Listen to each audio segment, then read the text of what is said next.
دنوں سے پہلے بھارت میں جنتا دل ایک مضبوط اپوزیشن کے طور پر بھارت میں جانا جاتا تھا۔ اس وقت کرناٹک میں جنتا دل کے وزیر اعلیٰ جے ایچ پٹیل کو اکثریت نہیں ملی تھی، تو بی جے پی نے جنتا دل کو تائید کرنے کی بات کہی۔ وزیر اعلیٰ جے ایچ پٹیل نے کہا تھا کہ بی جے پی ایک کینسر کی طرح ہے، اس کے ساتھ ہاتھ ملانا ممکن نہیں۔ لیکن اس بیان کے کچھ ہی دن بعد جے ایچ پٹیل نے بی جے پی کا ساتھ دینے کا فیصلہ کیا، تو یہ سوال کیا گیا کہ آپ نے تو بی جے پی کو کینسر کہا تھا، کس بنیاد پر بی جے پی کے ساتھ ہاتھ ملایا جا رہا ہے؟ اس پر جے ایچ پٹیل نے جواب دیا کہ یہ کینسر قابل علاج ہے، اس لیے ہاتھ ملایا گیا ہے۔ جنتا دل کے اس فیصلے کے بعد ایک جنتا دل یونائٹڈ ہوا اور جو لوگ بی جے پی کے ساتھ نہیں گئے وہ اپنے آپ کو سیکولر کہلانے لگے اور خود کو جنتا دل سیکولر میں تبدیل کر لیا۔ کسے پتا تھا کہ جنتا دل کو سیکولر اور کمیونل بنیادوں پر تقسیم کر لیا جائے گا؟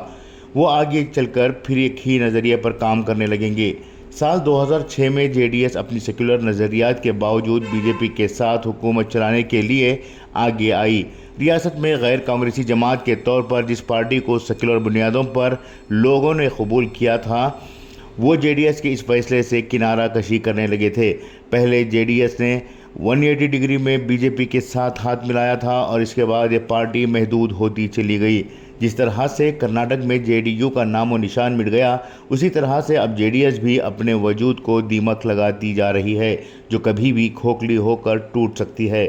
سال 2023 میں ہوئے کرناٹک اسمبلی کے انتخابات کے بعد بی جے پی پوری طرح سے ٹوٹ چکی ہے، وہیں اس ٹوٹی کشتی میں سوار ہونے کے لیے جے ڈی ایس بے تاب ہے۔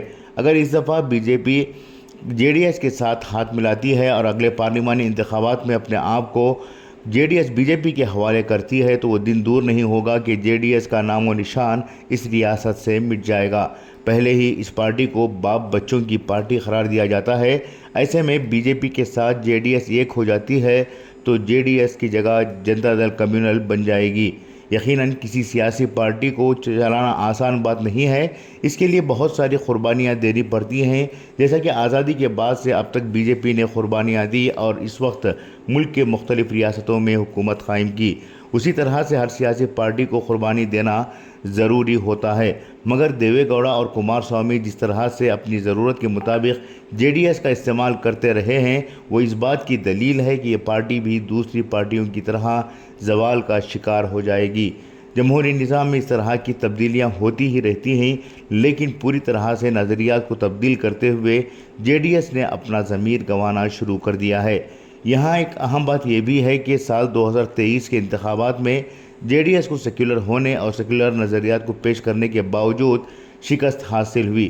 اس شکست کو ہی بنیاد بنا کر اگر جے ڈی ایس اپنا رخ کمیونل جماعتوں کی طرف پھیر لیتی ہے، اس سے رہی صحیح شناخت بھی جے ڈی ایس گنوا سکتی ہے۔ اگر جے ڈی ایس اپنی شکست کے باوجود اپنے سیکولر نظریات کو بحال رکھتی ہے اور بی جے پی کے ایجنڈے کو سختی سے رد کرتی ہے، کانگریس کے ساتھ سیکولر بنیادوں پر ساتھ دیتی ہے اور بطور اپوزیشن صرف عوام کے حقوق کے خلاف بنائے جانے والی پالیسیوں کی مخالف کرتی ہے، تو شاید آنے والے انتخابات میں اسے فائدہ مل سکتا تھا۔